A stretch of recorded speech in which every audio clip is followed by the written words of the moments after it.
Hola a todos, bienvenidos a un nuevo HR Thoughts by Hirint, un espacio creado para los amantes de los recursos humanos, en el que entrevistamos a personas top del área de HR.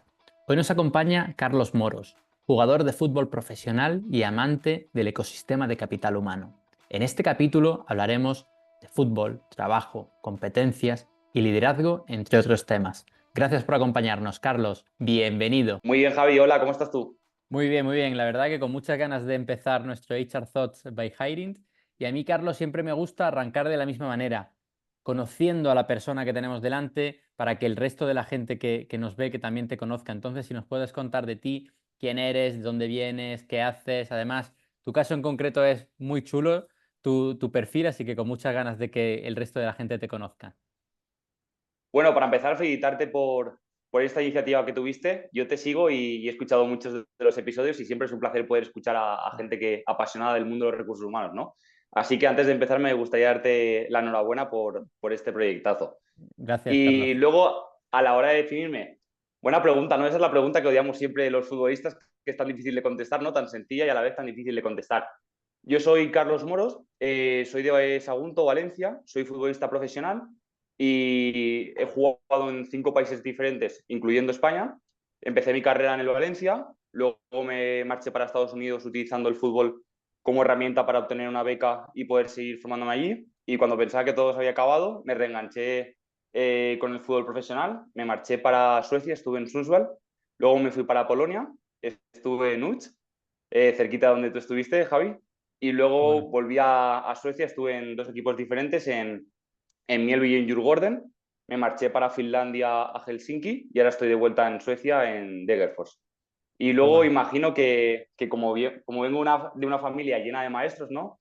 Madre maestra, hermana maestra, primos casi todos profesores, pues siempre me han inculcado un poco el hecho de estudiar. Yo no fui un estudiante brillante a lo mejor en la ESO y en bachiller, pero sí que es verdad que a partir de salir un poquito por el mundo me aparecieron muchas inquietudes y la verdad es que prácticamente he llevado a cabo una carrera dual que he compaginado el fútbol profesional con la formación porque, como tú bien sabes, tenemos bastante tiempo libre y con que le dediquemos una horita al día o incluso menos, nos da para hacer muchísimo. Así que eso me llevó a graduarme en Ciencias del Deporte por la Universidad de Valencia, en Desarrollo de Organizaciones en la Universidad de Temple en Filadelfia. Luego hice el MBA en Dirección y Gestión de Entidades Deportivas y cuando lo acabé estaba así un poco perdido por qué hacer, ¿no? E intenté fusionar un poquito mis dos grandes pasiones, que son el fútbol y el trabajar con personas. Entonces decidí empezar un doctorado y estoy haciendo una tesis intentando hacer un estudio de investigación sobre las competencias transversales que se quieren en el deporte y cómo esto puede suponer un valor añadido para el deportista en su transición al mundo laboral. Así, Buah. sin mucho ánimo a aburrirte, una presentación un poco larga, pero ese soy yo. Carlos, aburrirme no, lo contrario, es decir, me apasiona lo que haces. Yo ya lo sabía, ¿no? Porque ya habíamos tenido la oportunidad de hablar, pero creo que es alucinante y no sé, no es normal, ¿no? Es decir, normalmente los jugadores de fútbol, de profesional, no suelen tener esta carrera en paralelo, ¿no? De formación. O ¿cómo es? A ver, cada uno tiene una situación, sobre todo yo creo que los jugadores de fútbol no es una figura uniforme, ¿no? Todos venimos de contextos muy diferentes. Yo agradezco un poco, ¿no? Del entorno que he tenido. Al final siempre cuento la misma historia, ¿no? Recuerdo cuando a los 18 años le dije a mi madre que me iba a dejar los estudios porque quería apostar todo por el fútbol. Y ella tomó la mejor decisión que puede haber tomado una madre, ¿no? Me dijo, me parece perfecto, pero si no estudias, no vas a ir a entrenar. Así como tenía yo coche y dependía de ella, tuve que seguir estudiando. A día de hoy lo agradezco muchísimo porque gracias a eso pude tener la suerte de seguir formando y conocer a muchísimas personas y aprender nuevas cosas o tener charlas como la que estoy teniendo hoy contigo. Pero sí que es verdad que luego en el mundo del deporte pasa dos cosas, ¿no? Que no hay una concienciación de que hay que estudiar o en el mundo del fútbol, por ejemplo, exclusivamente se apuesta todo a rojo o negro y bajo mi punto de vista no debería ser así. Y luego también cada persona viene de un contexto diferente y yo también no es justificarles, pero sí que es verdad que tuve un compañero, por ejemplo, que salió a los 12 años de casa, a 1000 kilómetros de su familia. Entonces, muchas veces las situaciones no son las más sencillas para estudiar. Por eso Claro. creo que tenemos que hacer un esfuerzo, tanto nosotros los futbolistas, para ser un poco disciplinados y seguir apostando por los estudios, porque también es un poquito nuestro plan B, ¿no? ¿Qué pasa si nos lesionamos? ¿Qué pasa si no llegamos? ¿Qué es lo normal, ¿no? Que no lleguemos a ser futbolistas profesionales porque hay muchísimos intentándolo y muy poquitos llegan. Entonces creo que tener ese plan B te abre muchísimas posibilidades y te da libertad de poder elegir. Y luego creo que también por parte de los organismos, tanto como federaciones, clubes, de intentar que no sea una política de puertas hacia afuera de decir que hay que estudiar, sino también echar un cable y ofrecer herramientas para que los deportistas se sigan formando. Qué bueno, qué bueno, qué bueno. Me encanta, ¿eh? Y tienes las cosas muy claras, además, ¿no? Con esta parte del plan B, de lo que quieres, etcétera. Sí me gustaría volver un poco a lo que decías, ¿no? Estás uniendo tus dos pasiones, que es el fútbol y trabajar con personas. Eh, la parte de trabajar con personas, ¿por qué representa una de tus pasiones? ¿Qué te gusta de trabajar con personas? Es una buena pregunta. Quizás cuando he ido madurando y me he ido haciendo más mayor, ¿no? Ya no soy un talento que empieza en el fútbol, estoy más ya más cerquita de la retirada y me empecé a preguntar cuál era mi pasión, ¿no? Y creo que toda la vida el fútbol me ha dado la oportunidad de disfrutar de algo que yo realmente valoro, que es trabajar con personas y trabajar en equipo, ¿no? Y quizás he estado a lo mejor un poco cegado en que el fútbol ha sido mi verdadera pasión cuando realmente a mí lo que me gustaba era, pues, reunirme con compañeros, trabajar en equipo, definir un propósito por el que luchar todos juntos, ¿no? Y poquito a poco me he ido dando cuenta de eso y quizás el hecho de estudiar ha sido un poquito un arma de doble filo, ¿no? Porque también me ha servido para darme cuenta que tengo otro tipo de inquietudes y que quizás no voy a jugar tanto como tenía pensado en un principio, porque hay otras cosas que también me gustaría hacer y vida, desgraciadamente, solo tenemos una. Ya, total, me gusta eso que dices, ¿no? Desgraciadamente solo tenemos una vida, ¿no? Y hay muchas veces hay tantas cosas que me gustan hacer que pienso, "Joder, ojalá tuviese varias vidas, ¿no? Para vivir diferentes cosas". Oye, y dentro de la tesis, si no he entendido mal, estás viendo toda la parte de las competencias transversales que se aprenden con un deporte, ¿no? O en el fútbol en concreto. ¿De qué trata la tesis? En los deportes. ¿Vale? Va más a nivel genérico, a nivel de atleta que no futbolista. Pues realmente un poco, yo creo que el deporte, ¿no? Y hay evidencia científica de que es una herramienta educativa muy buena para los deportistas para adquirir una serie de competencias transversales que sobre todo en un mundo tan volátil y que va cambiando a una velocidad de vértigo, sobre todo con la llegada de la inteligencia artificial y la robótica y demás, pues cada vez se demanda más esto en el mercado laboral. Entonces yo lo que quiero intentar con la tesis es dar visibilidad al deportista o ayudarle a entender de que tiene una serie de competencias que son muy valoradas en el mercado laboral y que no se sienta perdido si no ha tenido la oportunidad a lo mejor de formarse. Que por supuesto cuanto más formado esté, más posibilidades tendrá y mejor será esa transición, ¿no? Pero que ya el hecho de haber sido deportista cuenta con una serie de competencias transversales que como tú bien sabes, ¿no? A día de hoy se valoran muchísimo en el mundo laboral, quizás incluso por encima de las hard, porque es difícil predecir qué se va a necesitar de aquí a 5 o 10 años. Total, total, total. ¿Cuáles dirías que son las competencias clave de un deportista de élite? A mí hay unos que destaco siempre. La primera es la tolerancia a la frustración, ¿no? Creo que el deportista aprende desde muy pequeño a perder, a fracasar, a que las cosas no salgan como tú quieres. Yo, por ejemplo, tengo 31 años y aún no he sido capaz de ganar una liga. Eso quiere decir que en el deporte se pierde mucho más de lo que se gana. Y a pesar de eso, creo que somos personas muy resilientes para saber entender que vamos a perder mucho más que ganar, pero que hay que seguir. Y creo que es algo que eso luego en el mundo laboral, tú lo podrás decir mejor que yo, ¿no? Pero creo que es algo que valoran mucho las empresas de tener a gente que cuando no saben las cosas o hay cierta tensión o cierta presión, que sean capaces de responder. Y yo creo que el deportista no solo es que tolera la frustración muy bien, sino que también sabe hacerlo en entornos de mucha presión, ¿no? Yo siempre hablo un poco cuando tú preparas un partido, tienes unas expectativas y de repente en el minuto 30 te ves perdiendo 3-0 con 35.000 espectadores jugando fuera de casa que te están silbando, que te están apretando y cómo gestionas tú eso, ¿no? Y creo que el deportista tiene una respuesta muy rápida porque desde bien pequeño está acostumbrado a gestionar ese tipo de momentos bajo unos entornos de presión muy grande. Luego también muchas competencias que son tremendamente útiles a comunicar, ¿no? A trabajar en diversidad, que creo que estas dos están muy relacionadas. Yo, por ejemplo, gracias al poder salir de casa, he estado en vestuarios con compañeros de todos los continentes. Y ahí te das cuenta que los procesos de comunicación son muy importantes, porque muchas veces tenemos ahí unos sesgos culturales o personales que creemos que nuestra verdad es la única y no es así. En cada cultura se rigen por unos patrones de comportamiento, por unas creencias, por unos valores y muchas veces tenemos que ser muy humildes para saber que el mensaje que muchas veces intentamos dar no es el que lleva. Entonces, ¿cómo mejoramos esos procesos comunicativos para crear esos contextos donde nos podamos entender gente de diferentes culturas, donde hay barreras de idioma, barreras culturales, etcétera? Luego otra, la empatía, ¿no? Al final trabajas con compañeros que salís al campo y son como tu familia, son las únicas personas que están a tu lado para intentar conseguir los objetivos establecidos. Y así podría seguir que hay un sinfín la disciplina, desde bien pequeñitos.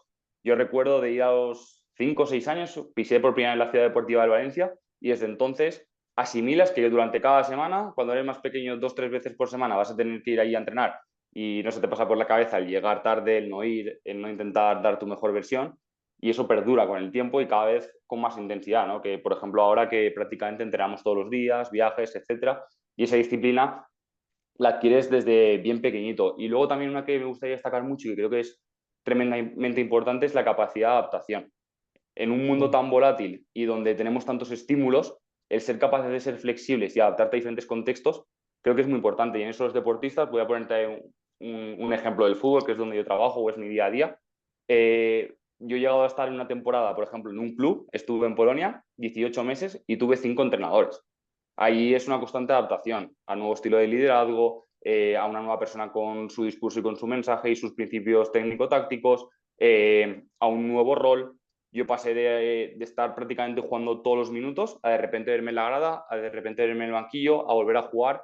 Entonces creo que eso es algo que el deportista es inherente al deportista y que está acostumbrado a gestionar esos momentos y adaptarse continuamente. Y luego la gestión de conflictos. Si al final te metes en un vestuario, es el día a día. Total. Y conflictos no con una connotación negativa, pero siempre al final hay muchos estímulos en el mundo del deporte y al final tienes que trabajar con tus compañeros y tener la humildad de poder un poco convivir con esos egos individuales, pero respetando el objetivo del equipo o de la organización. Qué bueno, me encanta. Me ha gustado mucho, ¿no? Que dices conflictos no con no con una connotación negativa. Y es que yo creo que el conflicto forma parte de la vida, ¿no? Muchas veces le damos esa connotación negativa, pero está ahí y lo único que hay que hacerlo es tratarlo, resolverlo, entenderlo. De Eh, hecho, es necesario para crecer. Sin duda, sin duda, sin duda. Tenemos conflictos internos y gracias a estos conflictos internos crecemos, ¿no? Si no, no creceríamos tampoco a nivel individual. Carlos, voy a hacer un recap, ¿vale? Tolerancia a la frustración, resiliencia. También he añadido tolerancia al estrés por la parte del público, ¿no? Que no tiene por qué ser tanto la frustración que se puede vivir por no ganar un Tanto partido interna o como interna. externa. Exacto. Exacto. Ujú. Comunicar y la comunicación nos lleva a la diversidad, porque al final trabajas con gente de todos los continentes. Empatía hacia un objetivo en común, disciplina, yo lo veo clave, adaptación y resolución de conflictos. Eso podríamos decir que es... y pensándolo, ¿no? Y viéndolo, a mí me gusta mucho hacer un símil entre el deportista de élite, el atleta de élite y el trabajador de élite, ¿no? Muchas veces ¿por qué no se puede generar una atmósfera de ser trabajadores de élite en lo que hacemos? Sin duda, todas estas competencias que has dicho, empezando por la disciplina, y yo creo que si no hay disciplina, el resto van cayendo, no se consiguen los objetivos del día a día. Por lo tanto, es clave, ¿no? Para reincorporarse en el mercado laboral. Totalmente, estoy totalmente de acuerdo contigo. Y muchas veces yo lo que intento decir es que muchas veces el mundo de la empresa queda como muy lejos, ¿no? Del mundo del deporte. Y al final siempre vuelvo a una premisa básica, que es ¿por qué están formados los equipos deportivos y empresariales? Por lo mismo, por personas. Entonces, a Total. partir de ahí, exacto, todas estas competencias tienen sentido en ambos mundos. Total, total, total. Qué bueno. Oye, y hablando de otra competencia, que es la del liderazgo, ¿qué principios del liderazgo has aprendido tanto en el campo como en el vestuario? Y antes lo decías, ¿no? Con esto del cambio de entrenadores, cada uno adaptándote a su estilo de liderazgo, ¿qué principios has aprendido? Yo estoy muy agradecido porque el fútbol me ha brindado la oportunidad de poder jugar en 5 países diferentes y con ello poder estar bajo estilos de liderazgo muy diferentes, ¿no? Desde líderes más carismáticos a líderes más autoritarios o más democráticos o más estratégicos. Por ejemplo, aquí en los países, y luego hay una cosa muy importante también que me gustaría decir, que es que creo que los deportistas o cualquier empleado de cualquier empresa o cualquier profesional siempre debe estar alerta un poco, ¿no? Y aprender, porque a mí me han servido mucho aquellos líderes de los que absorbo mucho y soy una esponja para luego poder yo imitarlos o replicar muchos de los aprendizajes que he obtenido, y también de aquellos líderes con los que no he compartido muchos de sus principios para yo no hacer sentir a la gente como Total. yo me he podido llegar a sentir, ¿no? Y creo que eso es una cosa tan importante como la otra, no solo fijarte en los ejemplos quizás más positivos, pero a lo mejor de los ejemplos más negativos, coger esas cosas que tú no harías, que tú no quieres hacer sentir a las personas como a lo mejor tú te has podido llegar a sentir. Y luego, volviendo un poquito a la pregunta, pues lo que te decía, que creo que esa diversidad de vestuarios que he tenido en diferentes culturas me ha permitido, por ejemplo, los países nórdicos, donde son estructuras mucho más horizontales y quizás son liderazgos más democráticos o que tienes líderes más carismáticos, por así decirlo. De hecho, tengo una experiencia muy buena que tuve un compañero serbio, ¿no? Que estamos hablando porque aquí en los países nórdicos, por ejemplo, en los descansos de los partidos de fútbol o cuando se debate con el presidente, el director deportivo sobre cualquier asunto, es como se genera un debate donde todo el mundo da su opinión y al final se Total. intenta llegar a acuerdos. Y al ¿Vale? final tú lo sabes que estas son estructuras mucho más horizontales. Sí. Hay otras culturas, por ejemplo, me decía mi compañero serbio, no, es que en Serbia esto no funciona así. Llega el entrenador y te dice A, B, C, y tú lo acatas, te guste o no. Son líderes a lo mejor mucho más autoritarios y eso puede llegar a chocar si no lo entendemos. Yo me leí un libro que me ayudó un montón a entender todas estas cosas y quizás a poner orden en mi cabeza, que fue el del mapa cultural de Erin Meyer, ¿no? Que te explica un poquito cómo la gente gestiona el feedback, cómo funcionan los procesos comunicativos, las jerarquías, en función de las culturas en las que estás. Y la verdad es que esto me ha servido mucho también para intentar ser más preciso cuando he intentado yo comunicarme o aprender dónde estoy para poder entender las dinámicas que están ocurriendo. Súper, súper interesante. Yo tengo por ahí un post de LinkedIn que digo que liderar es complicado, liderar es todo un arte, ¿no? Porque de verdad es muy complicado, ¿no? Liderar a personas, hacerlo de la forma correcta. Yo creo que además en diferentes momentos puedes llevar a cabo diferentes tipos de liderazgo, ¿no? Un liderazgo más autoritario, un liderazgo más horizontal. También en el mundo del fútbol entiendo, ¿no? Depende de en qué posición vayáis de la liga, cómo estáis jugando, etcétera, ¿no? Acabas de poner un ejemplazo, por ejemplo, tú puedes tener una estrategia a nivel de club que confías en un estilo de liderazgo, pero que de repente tuvieras unas expectativas y te veas a falta de 5 jornadas luchando por el descenso cuando tus expectativas al principio de liga eran ganar la liga. Entonces dices, ¿qué necesito ahora? Quizás necesito a lo mejor un liderazgo un poco más autoritario, donde para solucionar un poco, poner un parche a esta herida tan grande que tenemos y luego Total. volver a otro estilo. Y creo que al final, como tú bien has dicho, ¿no? Que cada equipo y cada grupo se adapta a un contexto mejor que a otro. Bajo tu punto de vista, ¿cuál crees que es el tipo de liderazgo que mejor te funciona a ti, que más te gusta? A mí una mezcla entre el democrático y estratégico, ¿no? Creo que también es quizás un poco porque ahora estoy influido por todas las vivencias que he tenido en los países nórdicos, ¿no? Llevo 7 años entre Suecia y Finlandia y me siento muy a gusto porque es verdad que a veces se confunde, ¿no? Que el liderazgo democrático puede parecer como que cada uno hace lo que quiere y para nada es así. Es respetarse mucho, ser muy humildes todos los miembros del grupo para que cada uno se pueda expresar y luego entre todos llegar a un acuerdo. Y yo creo que las cosas así funcionan mejor y luego también con cierto orden, con ciertas estrategias. Creo que también es importante detallar todo para luego poder volver a la hoja de ruta y decir, esto es lo que habíamos establecido, pero yo quizás me siento más cómodo así porque sobre todo confío que a medio y largo plazo va a ser mucho más sostenible, porque al final creas un contexto, una seguridad psicológica en el entorno de trabajo que a la gente le apetece estar ahí. Muchas veces, tú lo sabes, que con el liderazgo un poco más autoritario puede funcionar a corto plazo, pero es difícil de gestionar o de sostener a medio o largo plazo. Y, por ejemplo, en el mundo del fútbol creo que hemos tenido cada vez, está cambiando un pelín más, ¿no? Pero ejemplos de entrenadores que, porque yo lo digo, que cada vez tienen menos cabida y es más difícil porque cada vez respetar al ser humano es más importante en las organizaciones hoy en día. Total, total, total. De hecho, hay estudios, ¿no? Donde el liderazgo autoritario funciona muy bien al principio, es una teoría de choque, resultados, Exacto. luego se estanca y cae, ¿no? El liderazgo Una curva muy democrático. vertical. Ujú. Efectivamente, efectivamente. Eh, Estamos hablando de competencias, pero yo creo que en el mundo del fútbol la motivación influye mucho, ¿no? De hecho, hablando de entrenadores y demás, pensaba en esta estadística no escrita, que de hecho no se ha cumplido en algunos casos, de cuando hay un nuevo entrenador, por norma general se gana, ¿no? Yo recuerdo, yo soy de Granada, ¿no? Tuvimos una época donde cambiábamos muchos entrenadores y decían, ahora que viene un nuevo entrenador se gana. Pues no, ya te digo yo que no, no era el caso. Pero primero, ¿por qué crees que eso ocurre? Y yo entiendo que hay un factor motivacional muy fuerte, ¿no? Con todo esto. ¿Cómo influye la motivación y cómo desde un equipo de fútbol puede mejorar y subir la motivación? A mí me gusta mucho aquí individualizar, ¿no? Creo que cada caso, cada equipo es totalmente diferente, porque no es lo mismo una situación de, por ejemplo, vamos a hablar, ahora que hablaste de la marcha de un entrenador, se marcha un entrenador, puede haber dos tipos de razones, ¿no? Normalmente es porque no se cumplen los resultados y una es que la tensión con el grupo ya es muy grande y se necesita un cambio de aires y buscas a una figura que venga a refrescar un poco con el mensaje nuevo. Y otras veces es un entrenador que es muy querido. Recuerdo un caso que pasó hace no mucho, que fue en el Valencia con Marcelino, que decidieron prescindir de él.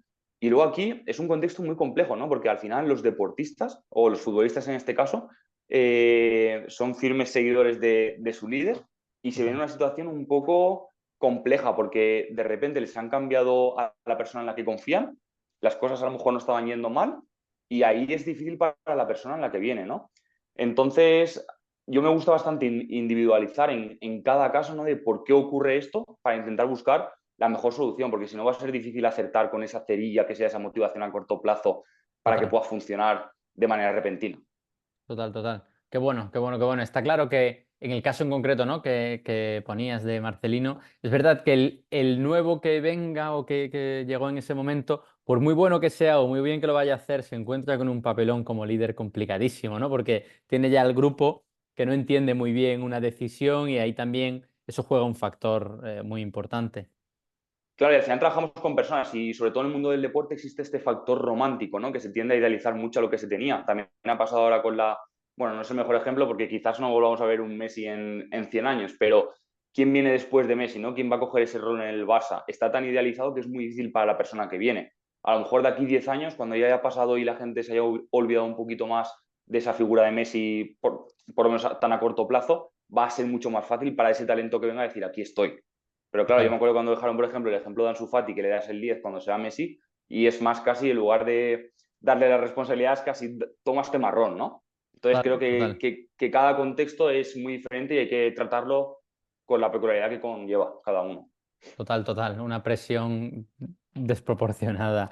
Oye, Carlos, en cuanto a tus desafíos que has ido viviendo, ¿no? En el mundo del deporte, ahora también en el mundo relacionado, ¿no? con el estudio, todos esos desafíos a los que te has enfrentado, ¿cuál dirías que es el más importante? Has vivido en 5 países, decías, ¿verdad? Sí, Es decir, tienes mucha, mucha vida vivida, ¿no? ¿Cuáles dirías que es el mm. desafío más importante?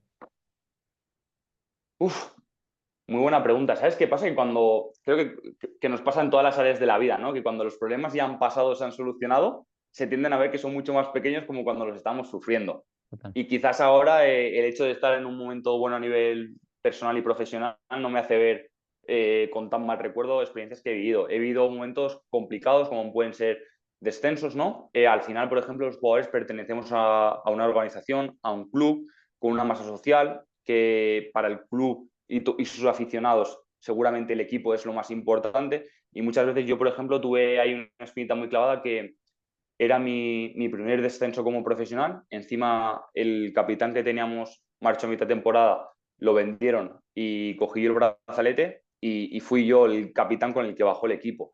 Y es una espinta que me quedó muy clavada porque justo cuando acabé el contrato me marché a otro sitio y ver que es un poco esa lucha, ¿no? De un sitio en el que me han tratado tan bien, que apostaron por mí, que me dieron todo el cariño, que me ayudaron a crecer, me dieron todas las herramientas para yo mejorar como profesional y como persona. De repente, ellos bajan a segunda división y yo, en cambio, me voy a un proyecto para seguir creciendo a nivel personal. Y esa es un poco la lucha de egos, porque cuando tienes ese sentido de pertenencia a un club o a una organización, no es tan fácil. Y a mí se me quedó ahí una espinita muy clavada que me costó, sobre todo mentalmente, tanto gestionar como pasar página, porque sentía como que estaba en deuda con el club. Y luego también, sobre todo las salidas, hay salidas que son muy amargas porque también dejas grupo. Me acuerdo que hace 2 años salí de Mielby y quizás fue el mejor grupo de trabajo con el que he estado toda mi vida y venía a pasar un poquito lo mismo, ¿no? Tuve una propuesta que profesional que suponía un salto muy grande para mí, la oportunidad de jugar competición europea por primera vez y la cogí, pero a la vez me sentía en deuda con mis compañeros porque reconozco que ellos crearon ese contexto para que yo pudiera lucirme y para que a mí esa oportunidad me pudiera llegar. Entonces también me sentía un poco en deuda con ellos y sentí una sensación muy extraña cuando nos volvimos a encontrar la temporada siguiente y jugar en contra, de decir, es que estos son casi como mi familia, ¿sabes? Y son momentos un poco, pues que imagino como pasa en el mundo de la empresa, ¿no? Que muchas veces existen los objetivos de la empresa, los objetivos de la persona, durante un momento de la vida de los dos coinciden y luego se separan. Y eso siempre, pues, no es fácil, sobre todo cuando has estado muy a gusto. Yo siempre digo que es más difícil salir de los sitios en los que estás bien que los que estás mal, porque de los que Total. estás mal al final es un desahogo. Total, en los que estás mal, uno acaba saliendo solo, ¿no? Pero en los que estás bien es complicado. Oye, has tocado una palabra que para mí es mágica, que es el sentimiento de pertenencia. Yo creo Mm. que últimamente en las organizaciones se está perdiendo. Por ejemplo, Hiring somos una organización 100% remoto, pero creo que el trabajo en remoto hace que el sentimiento de pertenencia se pierda, porque al final el equipo se acaba convirtiendo en algunos casos en freelance, que hacen ciertas tareas, actividades, pum, llega a tal hora, cierro o me conecto o no sé qué, ¿no? Creo que en el mundo del fútbol, ¿no? El hecho también de entrenar todos los días, de estar juntos, codo con codo, de hacer vestuario, ¿no? Que a mí esa expresión me gusta mucho. Se mantiene ese sentimiento de pertenencia. ¿Qué crees desde tu punto de vista, ¿no? Que las organizaciones podríamos hacer y linkándolo, ¿no? Con lo que ya hacéis en el fútbol para mejorar el sentimiento de pertenencia? Yo diría, sobre todo, que hay una cosa que es muy importante, que son tanto los procesos de onboarding y offboarding, y voy a explicarme. Muchas veces en el mundo del fútbol, yo, por ejemplo, en la experiencia esta que te he comentado, que fue la mejor, quizás el mejor año y medio que he tenido como futbolista, estuve solo un año y medio, que es relativamente muy poco, ¿no? Las organizaciones cada vez hablan más de que estamos en un entorno muy volátil y que nuestras generaciones, prácticamente estar 5 años en un mismo puesto de trabajo ya es un milagro. Y yo creo que eso es un error en el que nos excusamos. Al final, tú puedes tener un sentido de pertenencia muy grande hasta cuando estás en equipos. Yo, por ejemplo, aquí he venido, esta experiencia que estoy viviendo ahora, es un equipo en el que he firmado un contrato de 6 meses, que prácticamente es nada. Y podría decir la gente, a lo mejor es un sitio al que vas, juegas y te vas en busca de otra aventura, ¿no? No, y no es así. Creo que al final los grandes equipos o las grandes organizaciones son aquellas que realizan un esfuerzo por acoger y aquí hablo del proceso de onboarding, ¿no? De cuando llega un fichaje, desde que te pones en contacto con esa persona, cómo le haces sentir en su proceso de llegada, cómo le ayudas a que se incorpore no solo al equipo al que va a pertenecer, pero sí también que se adapte a la ciudad, a la cultura de los aficionados, viene solo, viene con familia, ¿no? Cómo te ayudan. Yo, por ejemplo, agradezco mucho en los lugares que he estado que le han tendido la mano a mi pareja para decirle, oye, ¿qué vas a hacer tú aquí? ¿Qué necesitas? ¿Te podemos ayudar de alguna forma? Y al Mm. final, esos sitios son los que hacen que tú tengas un sentido de pertenencia hacia esa organización muy bueno. Y luego lo mismo con el tema de la salida, ¿no? Creo que muchas veces ponemos mucho énfasis en las llegadas, pero las salidas son iguales de importantes. Porque ahora tenemos, volviendo al ejemplo del mundo del deporte, ¿no? El caso de Gundogan. Salió con una relación muy buena con el Manchester City, tanto como su entrenador, como sus compañeros, como con el club. Se Sí, fue al Barcelona, no ha funcionado este año y ahora está de vuelta en el City. Y muchas veces esto que hablamos de retener talento, no pasa nada porque el talento se vaya, porque a veces tiene un contexto en el que a lo mejor necesita salir por cualquier motivo que podemos desconocer. Pero si hacemos las cosas bien, esa persona siempre querrá volver. Y yo creo que esas dos cosas hacen que el sentido de pertenencia hacia la empresa sea mucho mayor. En el mundo del fútbol también es más fácil porque estás en el día a día, como tú dices, pero no en todos los equipos hay un sentido de pertenencia grande. Hay muchos equipos que llamo yo que son como equipos de paso donde no se trabajan estos procesos de manera correcta y los jugadores llegan para intentar sacar a lo mejor su mejor versión e irse a un sitio mejor. Hay otros sitios que te dejan un legado. Yo, por ejemplo, es lo que te decía, cuando pienso en Miedo y la experiencia que tuve, nada, se me eriza la piel. qué Es bueno. un cariño especial y creo que eso es gracias a todo lo que hicieron ellos y es un poco una responsabilidad direccional por parte de la organización para ayudar al deportista y también el deportista o el profesional en el caso de la empresa tomar responsabilidad e intentar adaptarse a un sitio porque al final tiene una relación profesional y no hay que evadirse de eso. Total, total, total.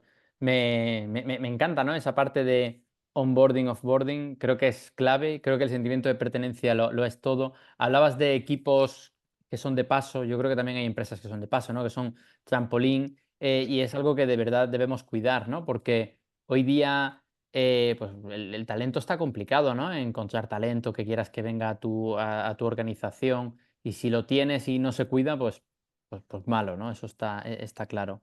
Oye, Carlos, estamos llegando al final de nuestro HR Thought. Sí me gustaría preguntarte, por tus siguientes pasos, ¿no? Es decir, tú has visto, ¿no?, que hay una oportunidad en la transición de carrera, ¿no?, de los deportistas a través de las competencias transversales. ¿Qué nos dirías de esto? Sí, bueno, estoy ahora mismo a mitad tesis, aún me queda un poquito para acabar, yo calculo que 2 años aproximadamente, porque con el fútbol sí que es verdad que no le puedo dedicar todo el tiempo que querría. Y luego estoy en un proceso de reflexión, estoy en un momento muy bonito en el que veo que se avecinan cambios porque no tengo claro cuántos años voy a jugar. Creo que colgaré las botas más pronto que tarde porque hay muchas cosas que hacer también fuera del fútbol y la verdad es que las inquietudes cada vez van llamando más a la puerta. Y luego estoy aprovechando todo el tiempo que, mientras estoy en activo, ¿no?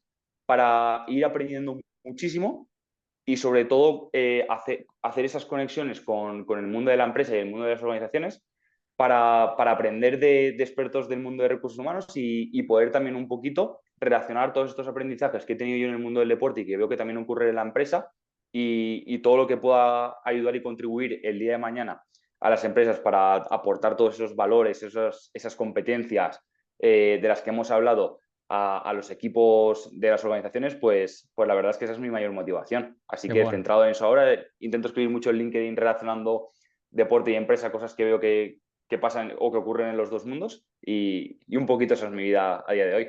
Qué bueno, qué bueno. Me encanta, la verdad. Carlos, yo, como te dije, ¿no?, te descubrí a través de LinkedIn. Me encantan tus posts, cómo relacionas deporte con empresa. Creo que tienen mucho que ver y esta parte de las competencias transversales de las que hemos hablado al inicio es clave y también el que los deportistas de élite puedan tener ese plan B, ¿no? Y que además se sientan confiados de todas esas competencias que habéis ido ganando durante este tiempo. Carlos, darte Totalmente. las gracias. Me ha encantado conocerte, aunque ya te conocía, pero me ha encantado charlar contigo y estoy seguro de que a la gente le va a encantar este HR Thoughts, así que muchísimas gracias. Nada, gracias a ti y enhorabuena otra vez por este pedazo de proyecto que a mí, sobre todo que paso bastante tiempo solo aquí ahora en el extranjero, poder escuchar tus episodios, la verdad es que es una alegría muy grande. Así Mu- que también gracias por este rato y por el proyecto que estás llevando a cabo, que es muy mu- bonito. Muchísimas gracias, Carlos. Que tengas un magnífico día. Un Hasta abrazo. luego. Bye. Chao, chao.